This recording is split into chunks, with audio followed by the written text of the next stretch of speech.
Hello everyone, welcome back to another video of Tech Basics. In this tutorial video, we are going to learn how to download Examplify on your MacBook. First step is to open your browser. Now click on the search bar and type in download Examplify on Mac. Now scroll down a little bit until you see this logo, click on it. Now scroll down and here you can see Examplify macOS installer. Here you have two options, choose according to your processor. Here I am choosing Mac ARM processor. After that, your download has been started. It may take some time depending on how fast your internet is.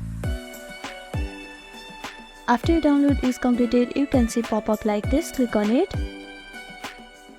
Now click on the .pkg file. Now click on continue. Now click on install. Now it is going to ask for your laptop password, so type in your password. After that, your installation process has been started. After the installation is completed, Examplify will automatically open. So this is it for today's video. Thank you for watching this video. I hope this video was helpful to you. Please do like, share and subscribe to our channel. And don't forget to comment down below if you have any queries. Thank you.